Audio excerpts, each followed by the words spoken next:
ئایا هەموو گوناهەکان دەبەخشرێن؟ دەبێت دووپاتی بکەینەوە بۆ خەڵک کە گوناهی نەبەخشراویان ئەنجام نەداوە، هانیشیان بدەین بۆ ئەوەی نەعمەتی ژیانی هەتاهەتایی بەدەست بهێنن. بێگومان عیسا باس لە گوناهی نەبەخشراوی فەرموو.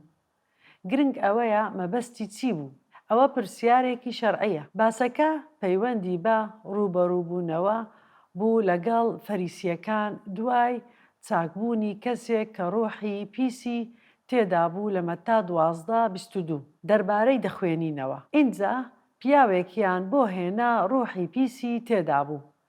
نابینا و لاڵ بوو. ئەویش چاکی کردەوە بە جۆرێک کە توانی قسە بکات و ببینێت. خەڵکەکە هەموو سەرسام بوون و گوتیان ئەمە کوڕی داود نییە، دەبێ ئەمە مەسیحی کوڕی داود بێت کە لە پەیمانی کۆندا بەڵێنی هاتنی دراوە. جەختیان لەسەر ئادەمیزاتیەکەی مەسیح کرد وەکو پاشایەک، بەڵام توانجی فەریسیەکان ئەمە بوو. بەڵام فەریسیەکان کە ئەمەیان بیست گوتیان ئەمە ڕۆحی پیس دەرناکات مەگەر بە بەعلزەبولی شای ڕۆحە پیسەکان نابێت. فەریسیەکان ڕەتیان نەکردەوە لەوەی کە ڕوویدا ناسروشتیە. کەسێک ڕۆحی پیسی تێدا بوو و کوێر و لاڵیش بوو. عیسا بە پەرچوو چاکی کردەوە، بەڵام ئەو پەرچووەیان خستە پاڵ ئیبلیسەوە. لە بەشینۆ هەمان شت ڕوویدا. کاتێک دوو کابراکە دەچوونە دەرەوە، چەند کەسێک لاڵێکیان هێنا لای عیسا کە ڕۆحی پیسی تێدا بوو. کاتێک ڕۆحە پیسەکە دەرکرا، لاڵەکە قسەی کرد. خەڵکەکەش سەرسام بوون و گوتیان هەرگیز شتی لەم جۆرە لە ئیسرائیلدا نەبینراوە. بەڵام فەریسیەکان گوتیان بە شای ڕۆحە پیسەکان ڕۆحی پیس دەردەکات. کارەکانی مەسیح دەگەڕێنەوە بۆ شەیتان.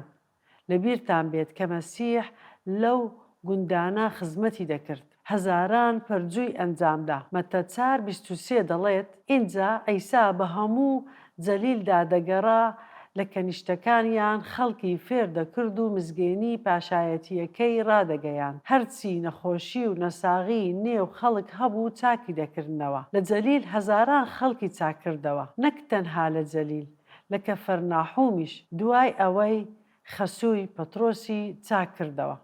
مەتا 8:16 کاتێک ئێوارە داهات، زۆر کەسیان بۆ هێنا ڕۆحی پیسیان تێدا بوو. ئەویش بە وشەیەک ڕۆحە پیسەکانی دەرکرد و هەموو نەخۆشەکانی چاک کردەوە. مەتا 9:35 عیسا بە هەموو شار و گوندەکاندا دەگەڕا، لە کەنیشتەکانیان خەڵکی فێر دەکرد و مزگەێنی پاشایەتیەکەی ڕادەگەیاند و هەموو نەخۆشی و نەساغیەکی چاک دەکردەوە. چەند شار بوون؟ یوسیفۆس دەڵێ لە 200 شار کەمتر نەبوون، کەواتە عیسا هەزاران پەرجووی ئەنجامدا. کە دەچینە سەرەتای ئینجیلی مەتا، ئەو هەندێک پەرجووی تۆمار کردووە. نەخۆشیەکی ترسناکی پێستی چاک کردەوە، خزمەتکاری سەرپەلێکی چاک کردەوە، خەسووی پەترۆسی چاک کردەوە، ڕەشەباکەی هێمن کردەوە، دوو کەسی چاک کردەوە کە ڕۆحی پیسیان تێدا بوو. ئیفلیجێکی چاک کردەوە، کچێکی چاک کردەوە کە خەریک بوو بمرێت. ژنە خوێن بەربووەکەی چاک کردەوە، دوو کوێری چاک کردەوە، دوو کەسی چاک کردەوە کە ڕۆحی پیسیان تێدا بوو. دەست ئیفلیجەکەی چاک کردەوە، ئەم کەسەش چاک کردەوە کە ڕۆحی پیسی تێدا بوو، کوێر و لاڵ بوو. کەچی فەریسیەکان تۆمەتباریان کرد گوایە بەهێزی شەیتان کار دەکات.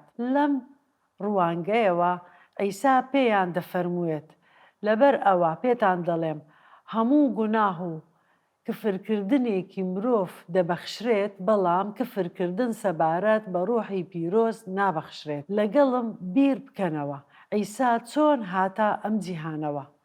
بەهۆی ڕێحی پیرۆز دایکی پێی دووگیان بوو، کوڕی خودا و کوڕی مرۆڤ بوو.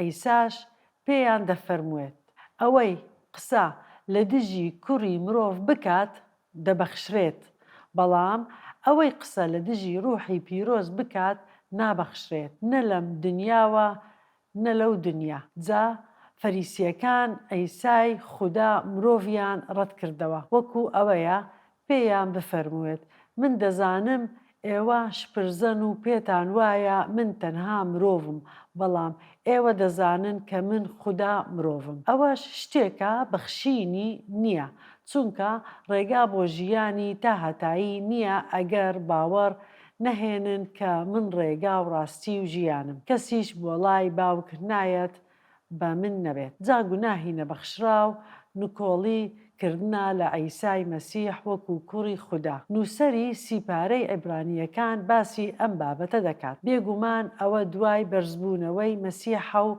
دوای هاتنی ڕۆحی پیرۆز و لەدایکبوونی کلێسا و دوای ئەوە پەرجووەکان کە نێردراوەکان ئەنجامیاندا. عیبرانیەکان 6:4 دەڵێت ناکرێ ئەوانەی جارێک ڕووناکراونەتەوە و تامی بەهرەی ئاسمانیان کردووە و بەشدار بوونە لە ڕۆحی پیرۆز هەروەها تامی باشی و شەی خوددا و هێزەکانی جیهانی داهاتوویان کردووە ئەگەر هەڵگەڕانەوە بۆ تۆبەکردن نوێ بکرێنەوە چونکە بۆ خۆیان کوڕی خوددا لە خاچ دەدەنەوە و ڕێسوای دەکەن. ئەم قسە بۆ فەریسیەکان و هەموو ئەو گەلەیە کە بەهرەی ئاسمانیان بینی و هەموو شتێکیان تاقی کردەوە و گوتیان ئەوە کاری شەیتانە. وشەی خوددایان چێژت و پەرچووەکانیان بینی، بەڵام کەوتن ئەوە بەتایبەت حاڵی فەریسیەکان بوو.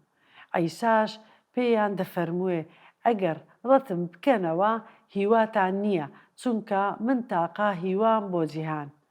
ئەمەش ئەو گوناهەیە کە بەخشینی نییە. گوێ بگرن پۆلس لە 1 تیمۆتاوس 1:12 چی دەڵێت؟ سوپاسی ئەیسای مەسیحی خاوەن شکۆمان دەکەم ئەوەی بەهێزی کردم و بە دڵسۆزی داناوم و بۆ خزمەتکردن دەستنیشانی کردم. هەرچەندە جاران کفرکەر و چەوسێنەر و توندەر بووم، بەڵام ئێستا بەزەیی پێمدا هاتەوە چونکە بە نەزانی و بێباوەڕی دەمکرد. سەرڕێژ بووم لە نەعمەتی مەسیحی خاوەن شکۆمان لەگەڵ ئەو باوەڕە و خۆشەویستیەی کە بەهۆی یەکبوون لەگەڵ ئەیسای مەسیحدا بەدەست دێت. ئەم قسەیە ڕاستە و تەواو شایانی قبولکردنە. ئەیسای مەسیح بۆ ڕزگارکردنی گوناهباران هاتە جیهان. هیچ کەسێک بە ئەندازەی من گوناهبار نییە، بەڵام بەزەیی پێمدا هاتووە تاکو یەکەم جار لە مندا ئەیسای مەسیح